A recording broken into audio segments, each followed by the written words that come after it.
In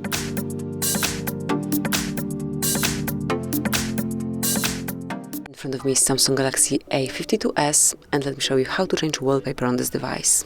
So at first, let's open list of all apps and go to settings, pick wallpaper then, and now choose the folder from which you would like to pick your home picture.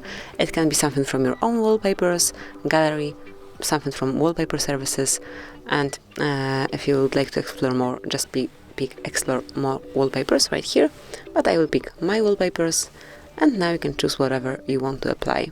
Let me pick, for example, this one, and now decide if you want it to cover your home screen only, lock screen only, or both of them. And I will go with this third option. This is the layout of your new picture. Tap on set on lock and home screens, wait a couple of seconds, and as you can see from now on, wallpaper and also the lock screen picture has been applied, has been changed. So this is it, that will be all. Thank you for watching. Please subscribe our channel and leave the thumbs up.